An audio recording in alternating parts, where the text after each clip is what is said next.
Space Not a Vacuum, Chapter 4, Part 2. But in addition to the problem of space travel, there is another complication. Space is not a vacuum, but rather contains cosmic gas, dust, and particles.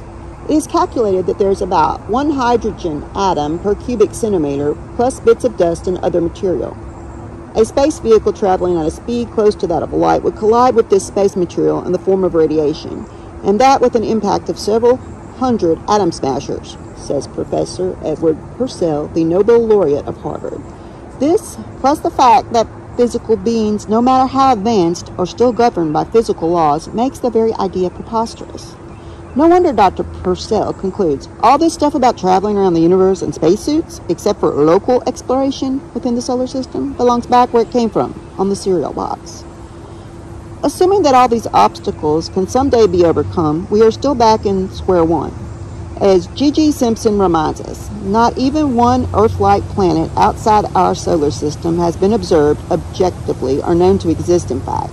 Exobiology is still a science without any data and therefore no science. But supposing that these space beings, by means unknown to us, succeed to arrive here from some distant galaxy and survive the incredible journey.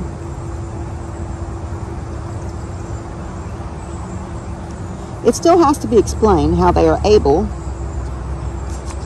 to accommodate themselves to the atmosphere and environment of our little planet. How are they able to blithely enter our atmosphere, breathe our air, speak our languages, and even wear clothes that fit in with the particular cultural patterns where they have landed? Two of the most respected and qualified researchers on the subject, Bali and Hynek, have completely discarded the theory that they come from another galaxy.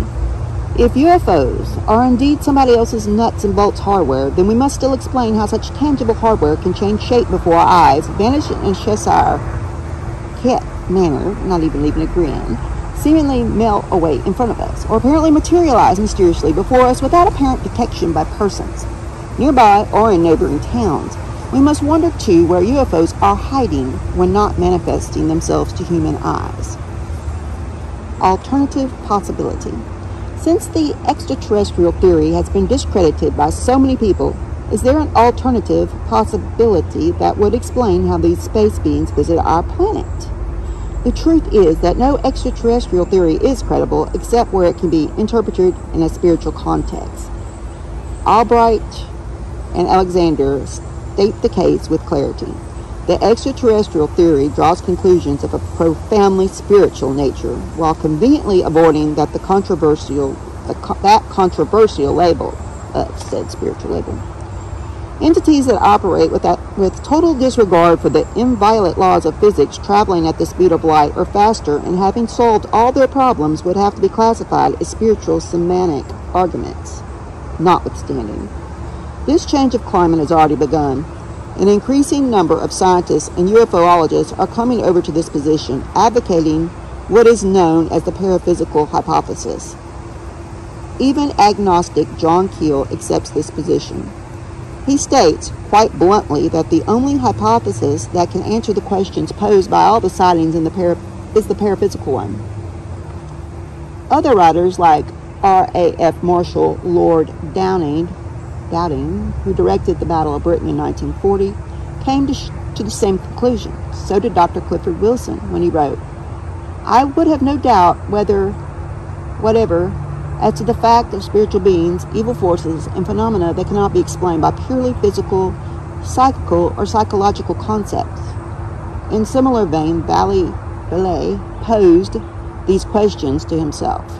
Why is it, I wondered, that the occupants of UFOs behave so much like the denizens of fairy tales and the elves of ancient folklore? Why is the picture we can form of their world so much closer to the medieval concept of Madonia, the magical land above the clouds, than to a description of an extraterrestrial planetary environment?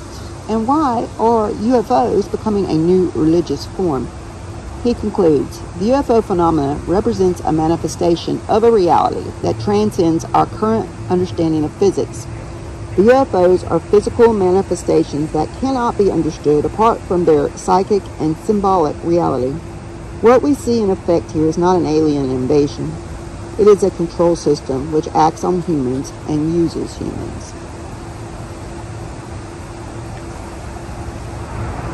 The Condon Report. Before we proceed to examine this hypothesis in greater detail, it is interesting to note the various names that have been used by different authors to describe these visitors to our planet.